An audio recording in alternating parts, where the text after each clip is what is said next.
Welcome to the show where high achieving women ditch the stress without losing the success. I'm Janessa Finley Ford.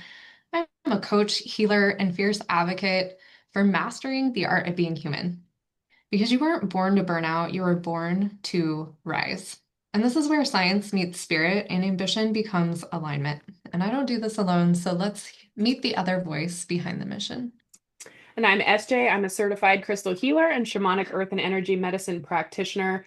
I blend science, spirit, and strategy together to rewire your energetic patterns for peace, potency, and purpose. So today's episode is conflict, the advanced leadership skill. I have to be honest, as I sit here and think about conflict, I get a knot in my stomach. And for SJ, super opposite response. But I have to be honest also that for me, conflict is really, it really only feels like conflict when one person isn't actually there for motion, just there for the antagonizing and the discord. That's what gets me a pit in my stomach. So let's get into what today's episode is going to be about. And it's that actually you don't usually struggle with communication as much as what you think you do. You struggle with what happens inside before you speak.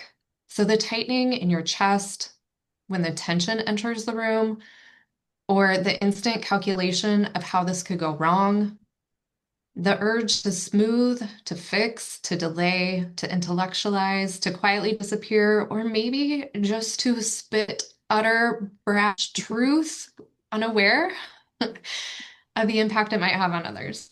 And then later, are you replaying conversations in the shower? Those conversations you have with someone who isn't even there, or reflecting on how polite words somehow created distance instead of the clarity you were intending.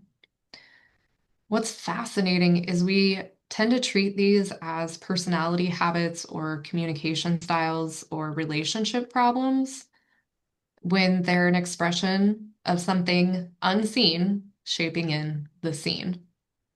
So there's an internal field, emotional, energetic, perceptual, that organizes behavior long before words ever form because feelings move faster than logic.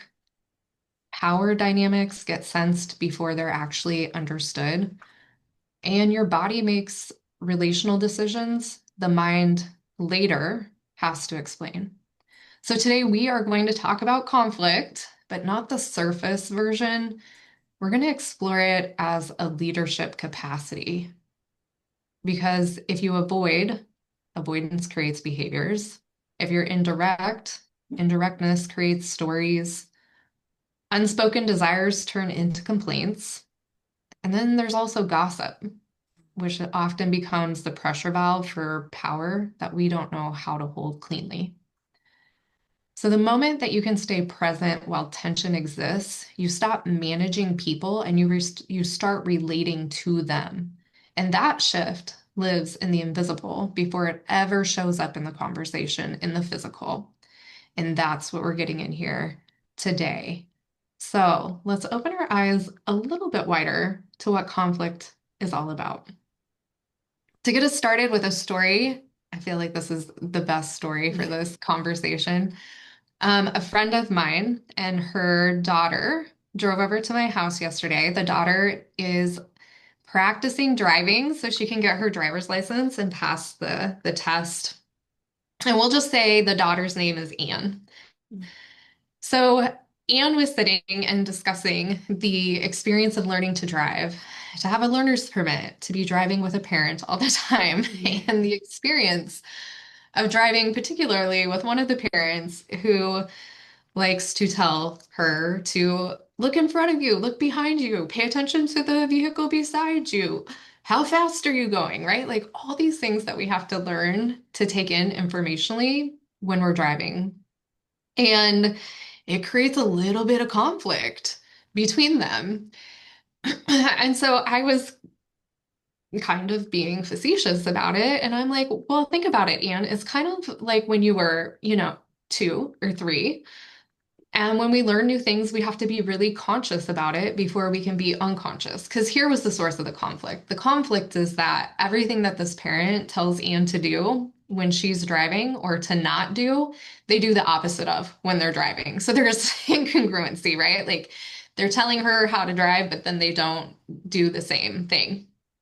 So I'm like, it's just like when you were 3 and you were learning to potty train. You have to get really conscious, right? Like we were always checking in. Do you have to go to the bathroom? Do you have to go to the bathroom now? What about now? Maybe we should get up. Let's get up. Let's walk to the bathroom. Here, hold my hand. We're going to get on the potty. Like it has to be so conscious. And then you get rewarded for it. Like, great job. Here's the M&M. Here's the sticker to put on your chart. Yay, let's celebrate. And like, don't worry, it's not going to be, it's not going to last that long, first of all. And it's not going to be that dramatic. It's just a matter of learning in the conscious all the things that you have to do when you're driving so that you can get beyond the point of like, how awkward would it be today, Anne, at 15 to be, do you have to go to the bathroom? Do you have to go to the bathroom now? Should we walk to the bathroom? Here, hold my hand. Let's go to the bathroom. So anyway, I don't know if it fully landed for her as far as alleviating the conflict or the misalignment, but it gave her a good laugh, and she definitely got the other point of when you're learning, you do have to be more consciously engaged than letting the subconscious run the show. So that's my cute little story. There is something else that happened at the ending, but it's not coming to me. So I guess it's not meant for our story here on Eyes Wide Open. So to get us into our topic of conflict, I'm just going to toss it over to SJ and she's going to launch us into this topic. Yeah, I want to look at this also from the universal law that we're talking about this month in Stronger Together, which is the universal law of oneness. And I think as we start looking at conflict through the universal law of oneness, we're going to discover that conflict is typically never personal to start. It can get there for sure, but it doesn't start at that place. That universal law of oneness says that we're all connected, everything is related, like we have the one consciousness, we can tap into each other's energetics, our thoughts, our feelings, all of that. But here's the thing that I want to really drive home today of the universal law of oneness and conflict. The law of oneness does not mean that we're always going to agree, that everything is always going to be harmonious, everyone's going to understand each other, they're going to be vibing.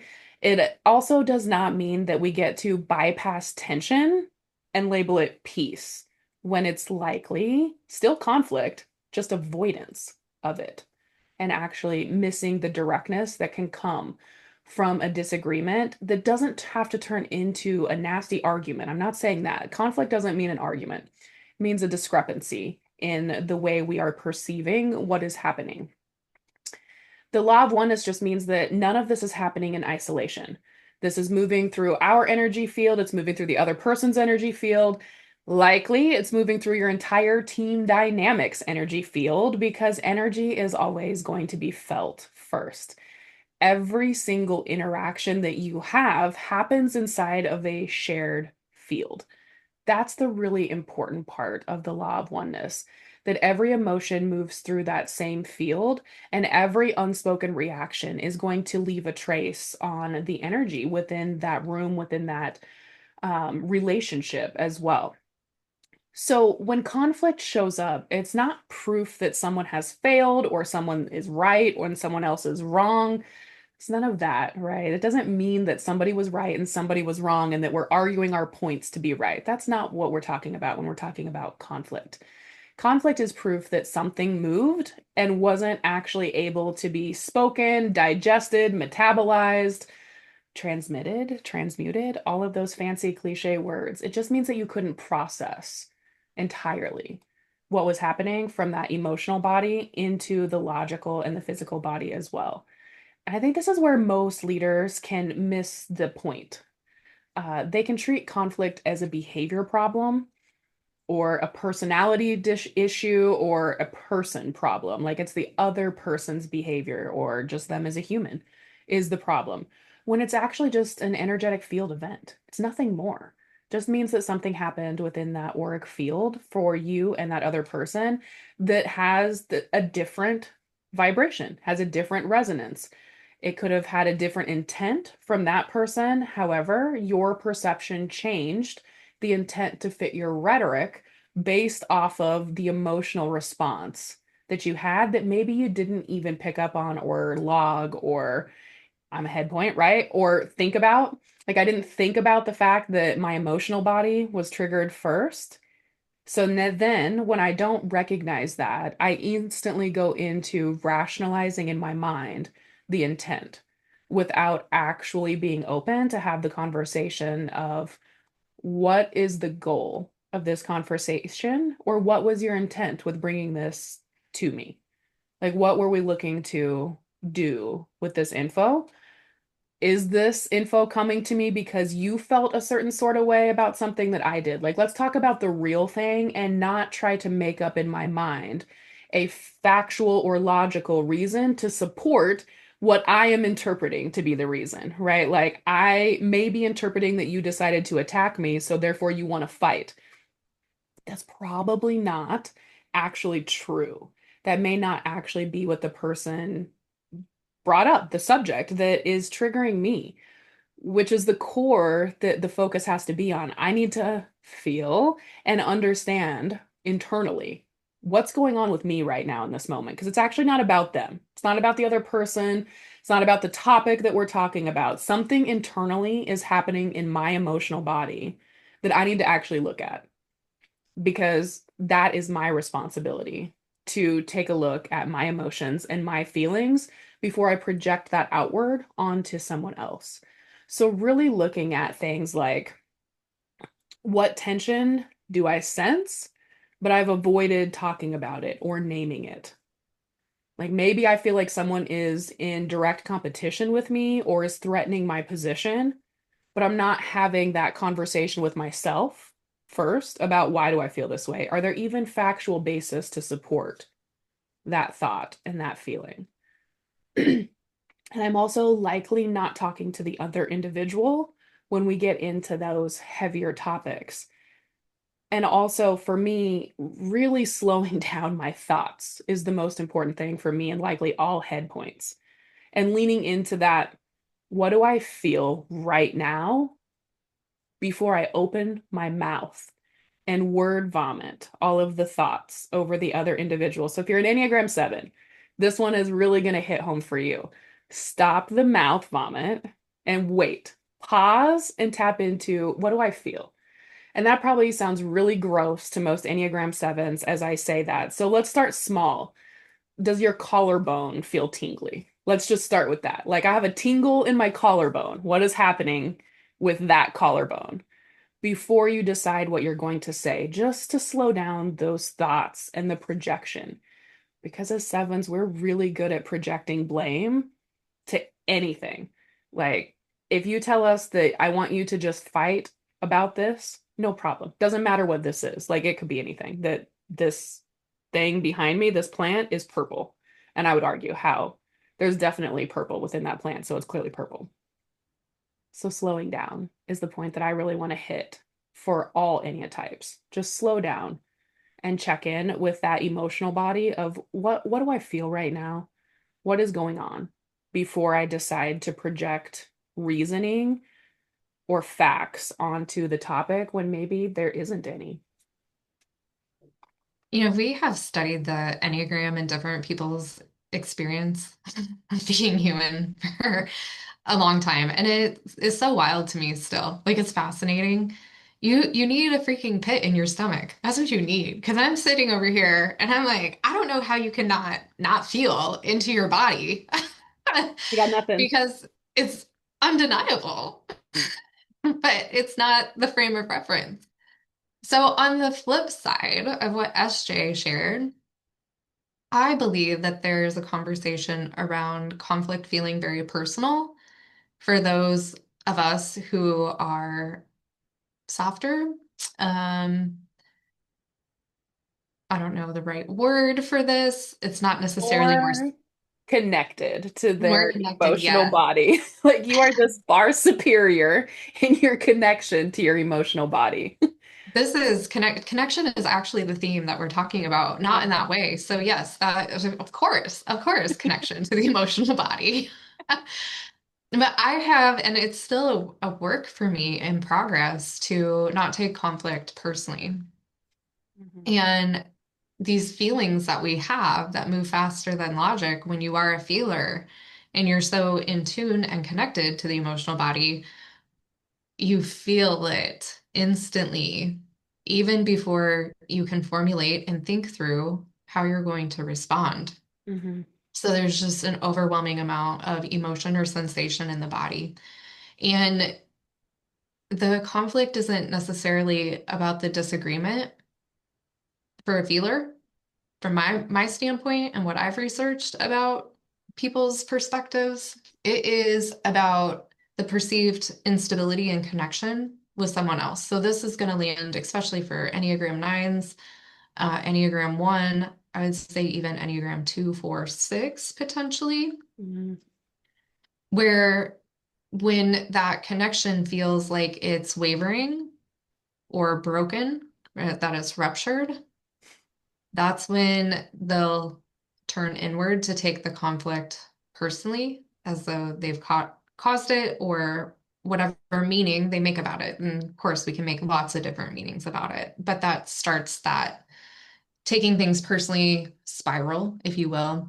And there's a whole lot of things that happen before the words in a conflict exist. You know, the body will instantly predict the outcome based upon outcomes from previous conflicts.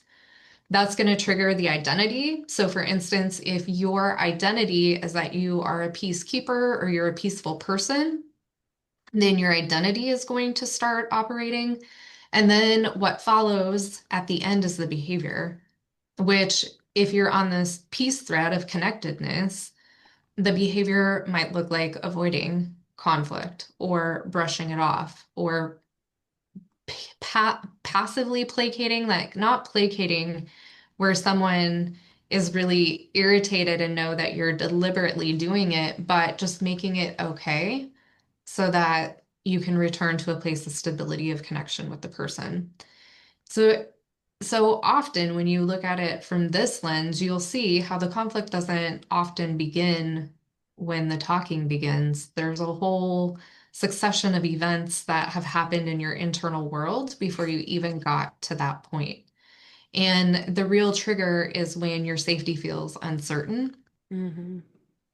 then the conflict already seems super real. But this also, and I feel like we've talked about some of these in previous episodes on conflict, like over a year ago. Tone for sure is real. And the tone, we will sense tone before we sense the meaning that the person holds or the intention that they hold. Because tone can come from a whole lot of places that isn't being frustrated with you personally. Like if you're taking it personally, that's how it might be interpreted, but that doesn't actually mean that's where the tone is originating from. Mhm. Your body reacts also before interpretation of the words. So those inner programming of what's happened in previous conflicts are going to start registering in your body. And then your logic will just try to justify a decision that's actually already been made emotionally because you're working to return to that place of safety so that you don't have to bear the weight of this conflict that you're taking personally, either meaning something about you or carrying the blame for it. So you can see as we walk through this succession of inner events that can play out for some of us during conflict, why calm voices can actually be avoidant and loud voices can be honest. And so even volume isn't necessarily an indicator of what we might think it would be. And I've had some up close and personal interactions with this with some individuals in my life who have had brain injuries or medical diagnoses where their pronunciation has changed for them to be able to speak. And that often comes with more force in their words to be able to get it out clearly. And for a lot of people, if you heard that, you would think that they are upset or there's some sort of something not okay with them from an emotional standpoint when it's actually the physical. So, as SJ said, slowing down, I too am just offering a few more reasons in an invitation to slow down when we want to speed up because we want to get back to that place of safety and connection. So, everything programmed within us is going to want to go faster, go quickly, respond quickly, make it okay quickly. And really, your power is in the pause, and it is in slowing down. Maybe take a breath or two before you speak and respond. Ajay, what do you think that most people are reacting to? What's being said or what their body believes is about to happen, or something else within the conflict? Is there anything else that you see from your experience in what I've just walked through here that would play in the dynamic of people's response being on autopilot? Yeah, I would say the one thing that is most overlooked is that we all bring and assign intent to every relationship. So if you have some relationships that are super easy, like you know that person has the best intentions for you show up in conflict very differently than you do with people that you have assigned intent to their being, you've assigned worth to them, and when I say worth, you've assigned how much they value you as well, because that's a mirror, right? So maybe you don't think they're worth your time, but that likely could be because they've also made you feel like you were not worth their time as well. So, like, there's always a mirror to that aspect. But the thing that I see most is that we like to avoid or not talk about the fact that if there's a disharmonious relationship, it's likely not the conversations we've had, it's the assigning of intent. So then we show up to new conversations with that same vibration of malice or malintent when we interact with those people. And that's when we find ourselves, when asked by leadership or other individuals on the team, well, what happened? Why did that go so poorly? What are the factual items that happened?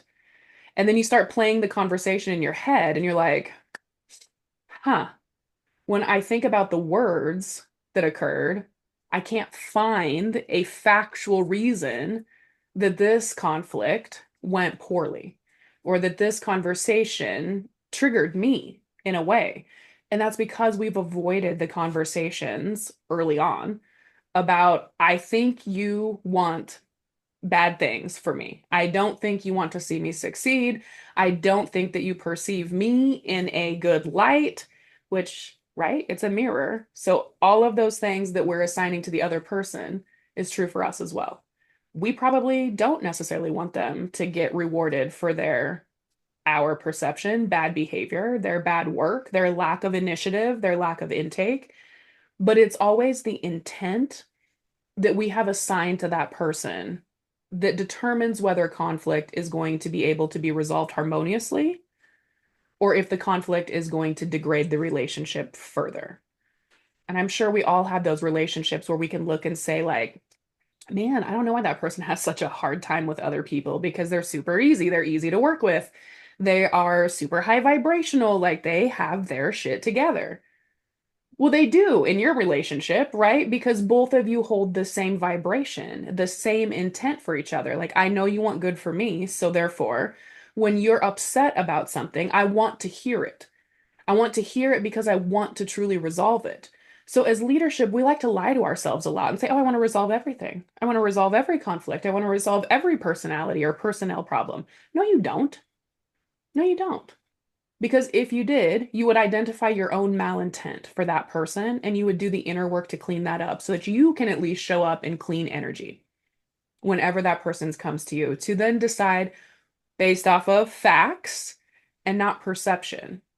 Is this conversation something that is of value that I should push forward?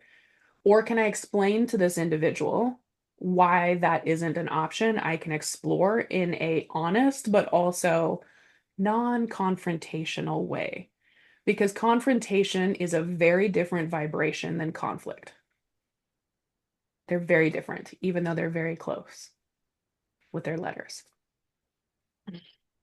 This is so true. I actually thought you were going to take this conversation a little bit different direction when you talked about not wanting to resolve all conflict. So I was just processing as I was listening to how you were actually moving into that dynamic.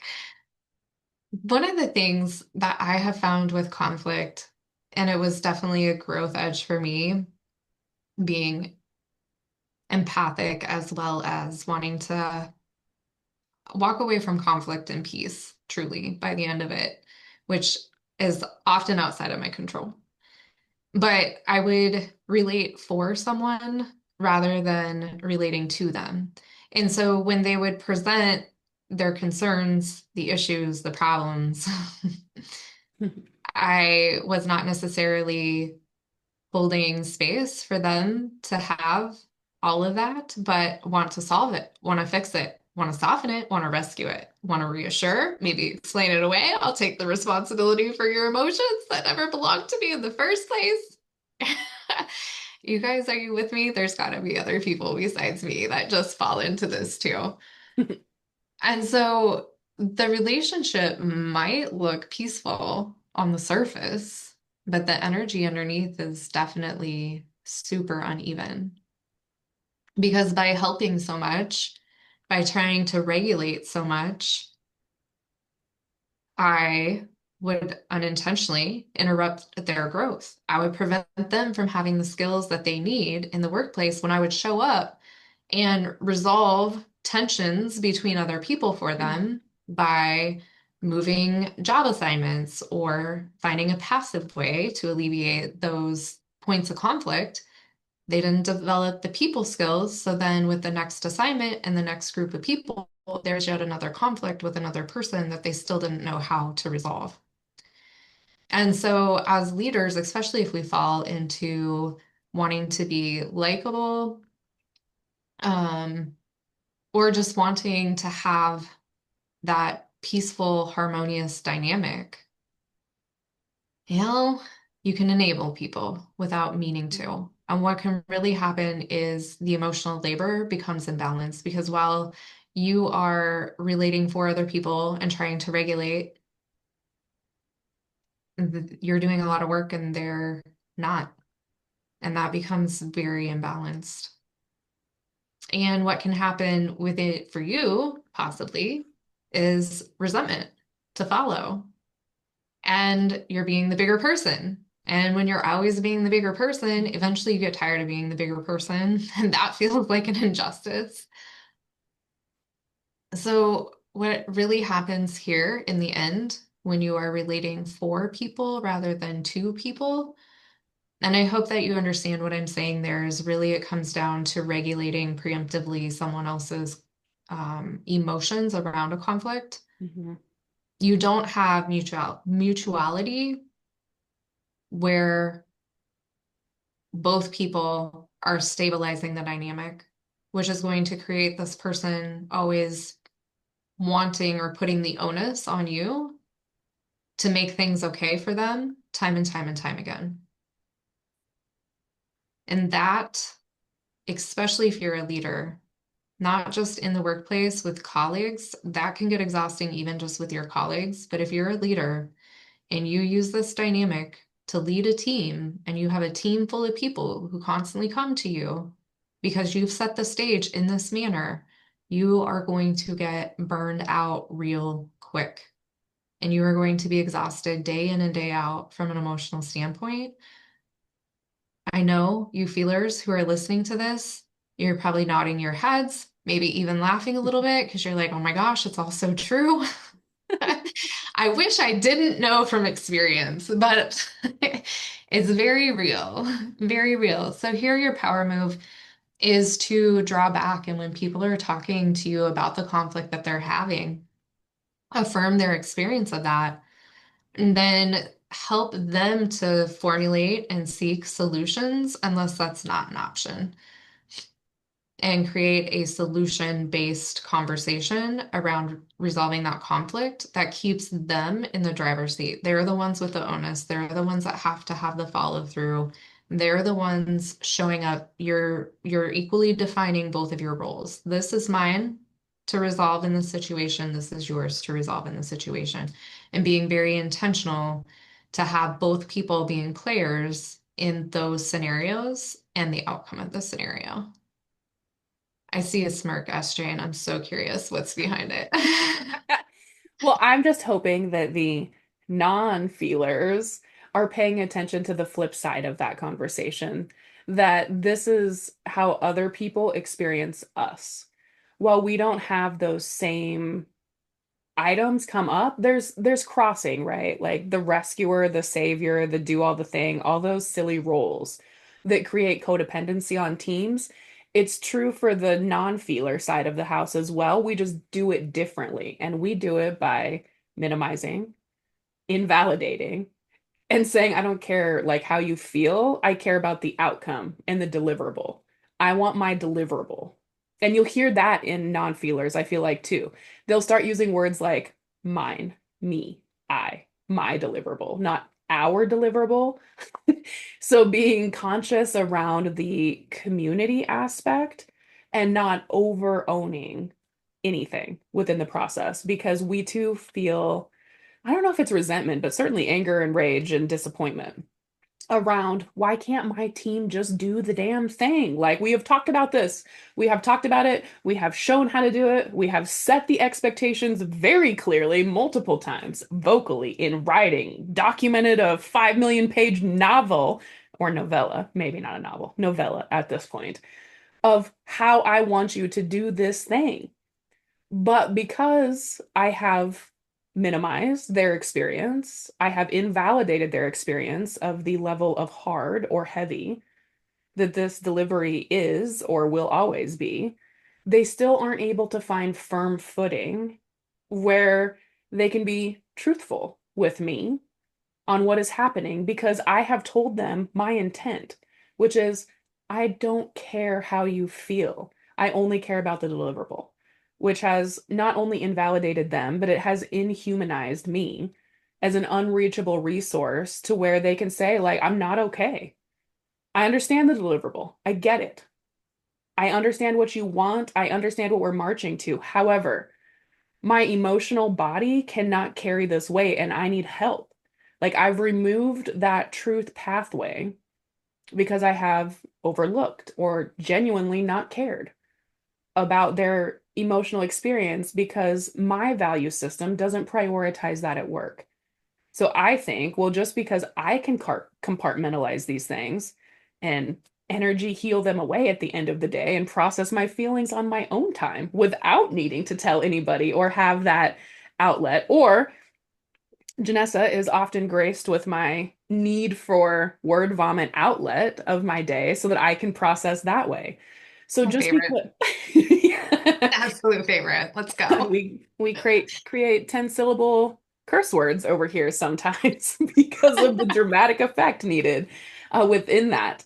But oftentimes I feel disrespected in my leadership because I have chosen to not make my team carry my emotional load and my feelings because I have a separate processing unit to where I find myself often invalidating them because I feel used. I feel like they are don't care about me. They don't care about how hard this project was for me either, because why do I have to process your crap with you when I don't do that to you? But it has nothing to do with that if I look at the true intent. They are still just as mission focused and delivery focused as me. But in order for them to get their heart and their gut and their mind right at the end, they need to tell me how they feel so that they can process and move forward and truly I have to show up and validate that experience and those feelings and I have to be willing to do something I don't want to do, which is actually give a shit about what they're saying. Like I have to prep myself for that. So also having the hey, the honest conversation of as a leader, like wherever you identify. I think this Janessa has set this up beautifully of feelers, and I have labeled the rest of us non-feelers, which we all feel, by the way, we just don't like to admit it. But that's what we're going with today. She has set this paradigm up really well to where being really honest which side of that house you fall on. Like if you don't know your Enneagram style, that's okay. Come into Stronger Together and we can figure that out for you. But you can definitely identify with the am I a feeler or am I a non-feeler, which will give you a little bit of an understanding outside of the Enneagram of how you process things and how you can better meet people where they truly are. But looking at that and being really honest with not just your intent, but who you are. So, like, there are some people on my team that are beautiful feelers. And I say, I am really bad at this portion of the feeling game. But because I value you, I have 12 minutes and I'm going to be fully invested with validating, hearing, listening, feeling all of your feelings about this specific project, this specific thing that happened. I'm going to invest that. And when I show up like that, of like, now I have to put a timer because some people can go on for hours lamenting, and I don't have the capacity to hold that level. So I want to be honest about my capacity as well. And sometimes at the end of that 12 minutes, we have not fully processed everything that they need to, and I know that. And I say, I can show up for more of this tomorrow if needed. But today, I hear you, and I'm invested in trying to solve that problem with you, but being very honest about who you are and what you really have the capacity to do, because some days I don't have that capacity. So when Joseph says, I want to talk about how this like made me feel, I'm honest with him on those days and I just say, I just don't have it in me today. I care about you. I want to hear this and I will show up for you tomorrow, but I can't do it today. I'm not going to show up as the best version of me in this moment, and I hope you understand. You feel me? Sort of. I really feel like what we're talking about here is the dynamic of in conflict, you're focused on relationship or outcome. You might not know it, you might not realize it, and that might be the subconscious or the unseen parallel of what is most important. But in SJ's example, you heard her talking about the outcome. She's outcome focused. As a thinker, it's having the task, the problem at hand resolved. And for me, I don't know that this is for all feelers and non-feelers. This is a check-in for where you fall when you're in conflict. For me, I'm very relationship focused. But then this will also drive how you show up in that conflict. If Mhm. you avoid, where you just kind of want it to go away and it doesn't really seem like it's worth it to engage, so you don't, but then everybody loses. Really, that's what happens when you avoid something entirely. Or maybe you accommodate. That's also relationship driven because you want the relationship to work. And so you will compromise. You'll lose so the other person can win, so the connection still remains.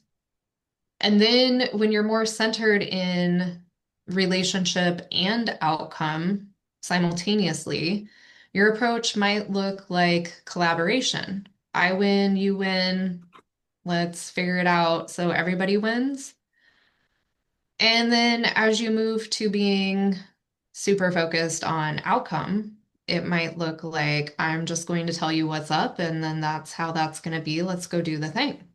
Right? So there's this whole spectrum from relationship and outcome blended to just outcome focused. And depending upon what you value the most in that conflict or what the other person values the most in the conflict, you're going to see how they show up with all of these other elements about ourselves, our personality, our past experiences, our identity, also playing a role in that.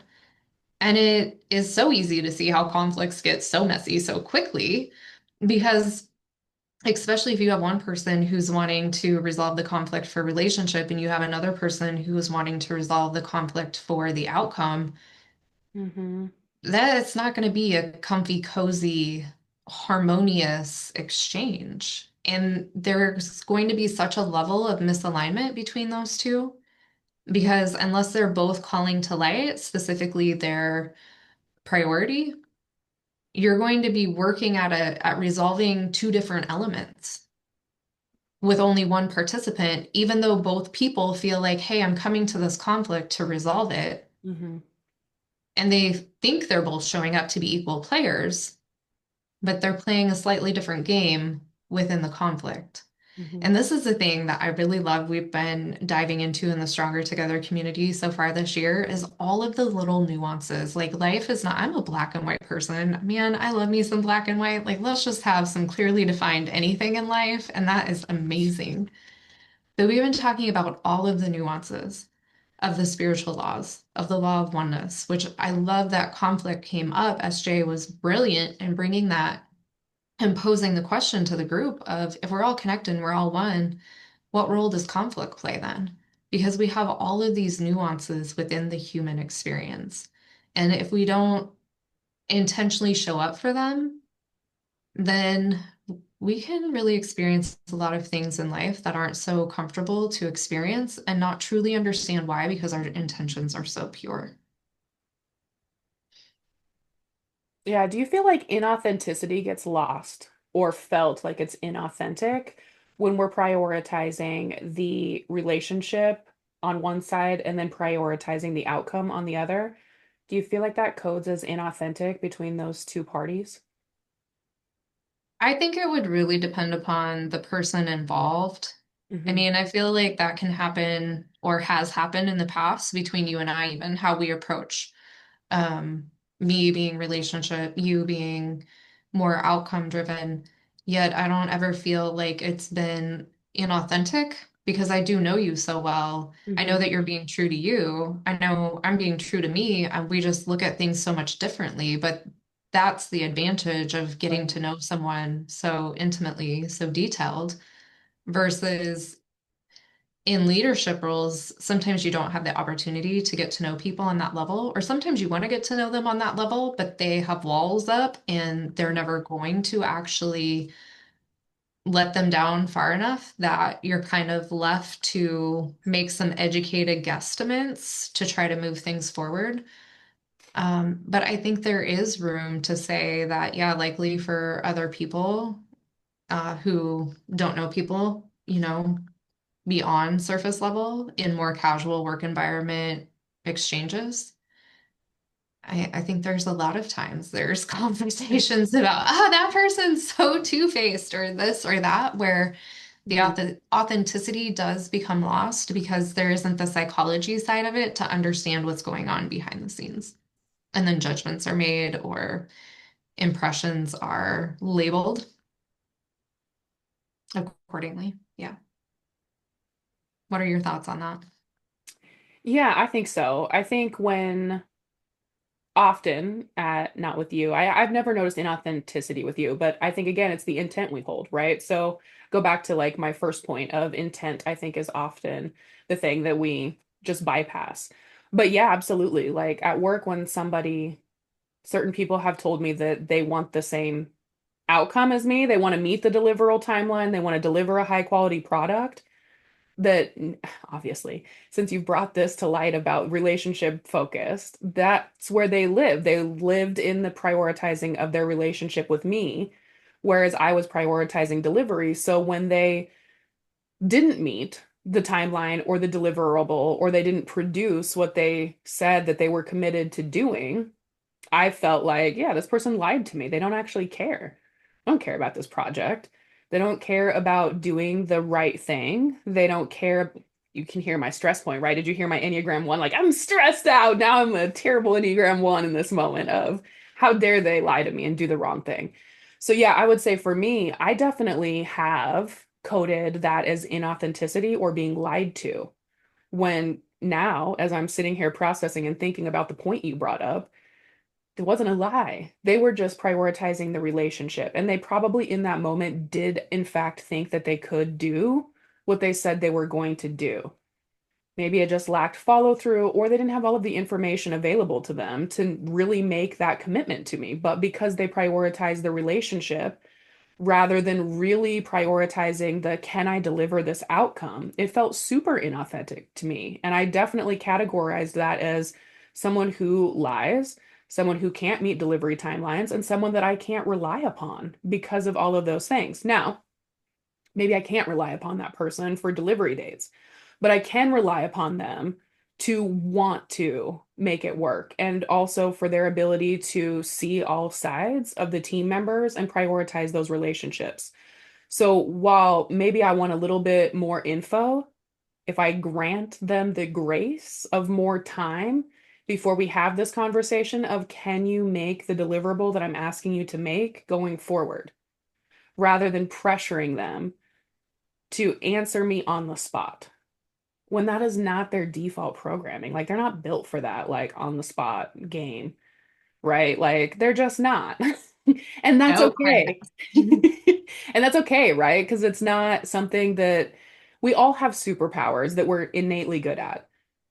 And then the flip side of that, we're not so great at certain things. So, had I granted in this moment, I'm literally processing what she just said of if I would have given them more time to give me an answer, I would have gotten a answer that felt authentic to me because they would have had time to really process how they felt about the deliverable and then for them to really think about is this a reasonable item to do or do I need to ask for more time?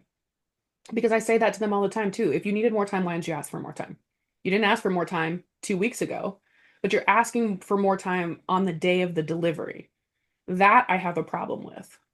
Because like I'm really good at pivot and like come up with shit on the fly, but the day of, that one's hard for me to not label that individual as somebody I can't rely on. So good food for thought for me too, that they're just prioritizing the relationship first. And the way to correct that is for me to give them more time and space so that I can get the authentic answer that's going to code as reality for me. Yeah, that's important. It's important to have that trust. If you don't have that trust, it's hard to believe in positive intent, to go back to that point, which is brilliant. There is one thing moving forward before we get to the top of the hour that I do want to get to, and that is what happens on the other side of the coin when you stop overextending or, when you get burned out from overextending. To be quite honest, if overextending is your go-to way of showing up in conflict, then usually you do that until it doesn't work anymore or you're sick and dog tired of doing it. And of course, as all things, there's two extremes to every spectrum. So what do? You withdraw and you start creating distance. And while it might look like boundaries on the outside, internally, you're still going to be in conflict. And now you're going to be in the conflict alone. And once your energy turns inward, a few of the things that I said at the top of the show, that analyzing, the rehearsing, the judging, the predicting, the rant in your head. Maybe you're writing a TED talk for the person that you're never going to deliver. No energy is saved here at all. It's just privately spent, and it becomes a private experience that you're likely telling yourself you're doing so that you can recover, rejuvenate.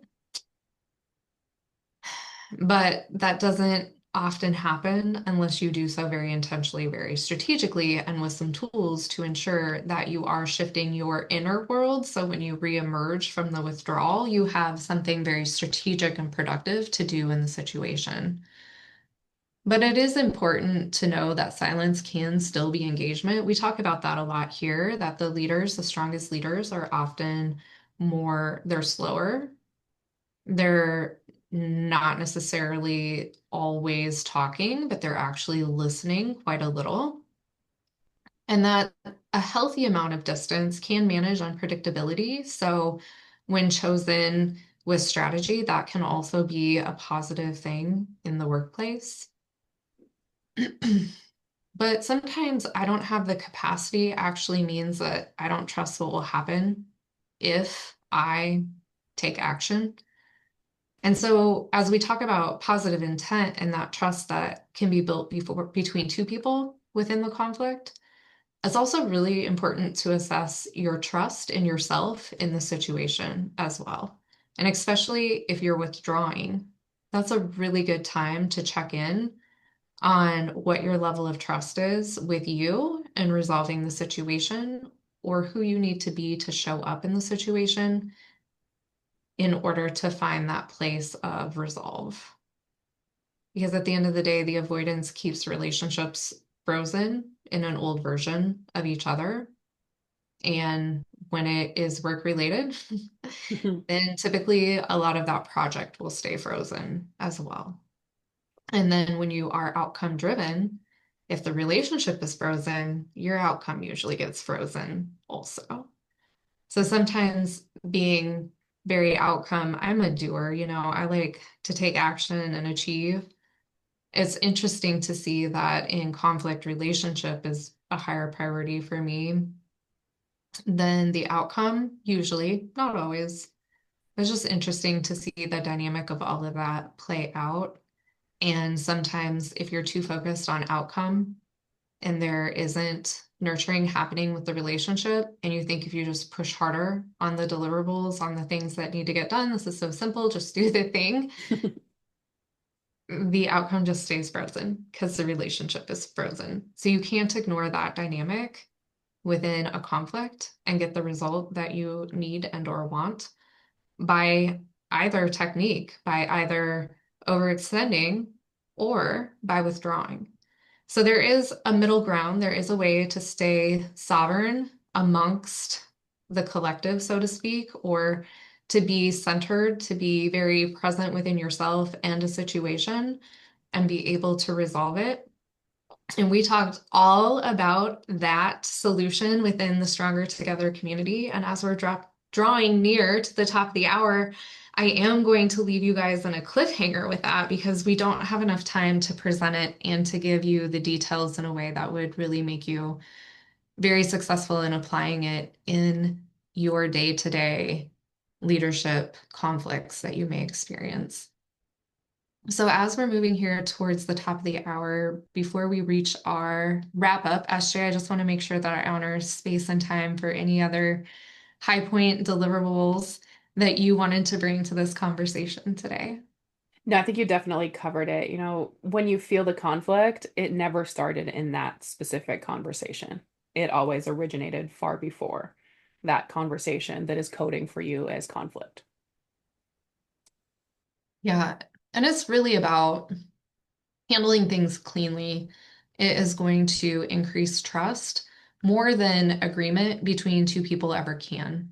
If you can be honest, but in a clean, centered way, you're going to earn the trust of someone else. And if someone else treats you with respect and shows up with a situation that needs resolved and can do so with a mutually respectful approach, that conflict, so to speak, is actually going to do a whole lot more for you, for them, for the relationship, for the workplace, for the project, for everything.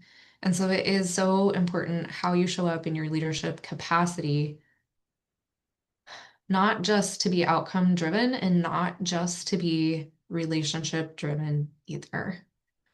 So this is where you can see this dynamic of the invisible and the visible. The internal coherence becomes external safety. And when someone else feels safe, they're going to be more in their power and more likely to lean in with a resolution than to withdraw or to pull back or to continue to swim through the conflict or the discord that they're feeling internally because that safety has been rocked. So your internal coherence can really bring about a lot more resolve in a situation than telling people what you think they might want to hear to make the problem go away, or just giving brash truth without considering how someone can really hear and receive it, because that too can um, erode the safety for someone else. There's just a lot of dynamics to consider within. So, with that being said, let's recap what we've discussed here today. And there are many things hopefully you can take away from this conversation and this show. But most of all, please know that conflict doesn't damage connection. It's the unconscious reactions inside of conflict that do. And so the more conscious that you can stay within a conflict, the more likely it is that you will walk away, as we were just talking about, with it having done something more beneficial to the relationship or the dynamic than harmful. And just keep in mind that a lot of people aren't afraid of disagreeing or the disagreement. but they are afraid of what the disagreement might mean about their belonging, their safety, as we talked about, their respect, their being understood, those types of inner values that people really cling to.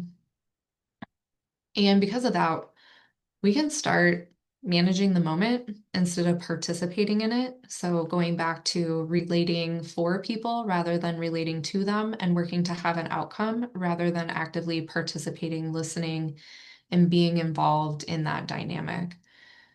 So, we don't want to overextend and carry what isn't ours. And we also don't want to completely withdraw out of protection. We want to stay able to both come from a safe place and to be in tune to the inner world and landscape, the emotions, the identity, all of the things that we talked about through the show that play in the background that lead people to show up in conflict the way that they do. And also know that your sensitivity, what you're picking up on, if you have that pit in the gut, in your gut, if you're you know, goosebumps or your hair stands up or you get tense, your jaw tightens as someone's talking to you. Your sensitivity in this way, it's not actually an obstacle in the conflict, although in the moment it can feel like it, because sometimes as our body is going off that things are unsafe, giving us those signals, it can seem like a really big distraction and inconvenience when you're trying to present yourself as being calm and centered. But really, that sensitivity, it is actually your guidance system. So, being in tune to whether you have that tightening in your chest or you're getting an impulse and urge to fix, or you just want to shut down and pull out, maybe the irritation that something's feeling off, all of that's your guidance system to help you return to finding a logical solution because actually if you tune into those sensations, and we've talked about this in other shows, they have a lot of wisdom for us and they're showing up to help us. So we have to honor that our feelings move faster than the thought and that we do need to and benefit from. I really don't like using the word need, but I every once in a while it's prudent and you can never go wrong by slowing down you in a conflict. Now if the building's on fire and you decide that you're just gonna like crawl to the exit, we have a different whole different scenario and conversation, but that's not what we're talking about here today. So in times of conflict, slowing down so that you can organize your thought, you can organize behavior, and then allow the words to show up that will convey your true message. And this allows you to stop relating for people, to stop leaving the moment. And then you will start having clarity arrive faster than what you ever thought it could. And that is where connection truly deepens. And it has nothing to do with whether people completely agree or not, but it's because everybody becomes safe to stand in their truth together. So leadership, it shows up in families and teams and business. And it isn't created by having the right script. This isn't about the right words to say. It's actually created by the person, by you, when you remain steady while truth is being revealed. Whatever that truth is, you know that you're fine, you're safe, and you can hold your center and be steady. And that's what working in the unseen, so that what plays out in the physical in the scene does to reorganize the physical. And that's exactly what we practice inside Stronger Together. It's a space for people who already carry responsibility in their lives, whether that's work or family in their communities, and they're ready for that leadership to feel less heavy and more natural to them. And it's also for those who want to do it by not doing more, but by becoming internally clearer, that authenticity that SJ was talking about. So when you understand how to stay located within yourself and be connected to others, your conversations get cleaner. Your decisions, they become easier. And relationships start requiring so much effort that it feels like you're the one doing the things to hold it all together. So you'll still take strategic action in the physical world, but it's no longer guided by force. If today's episode felt like not so much information and more like a recognition of your true self, you'll absolutely feel at home and stronger together. You can learn more by visiting www.strongertogether.com. And until next time, keep your eyes wide open, especially to what's happening before words are spoken. And I just want to clarify, it's www.strongertogetherinstitute.com. Institute. Ah, dang it. Thanks Yeah. for the Yeah. clarification I'm like, and they're never keeping going to my find eyes us. wide open.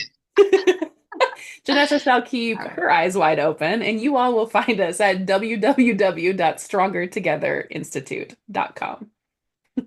And we'll, of course, have that in the show notes. We'll see you next Yes. time. Thank you all.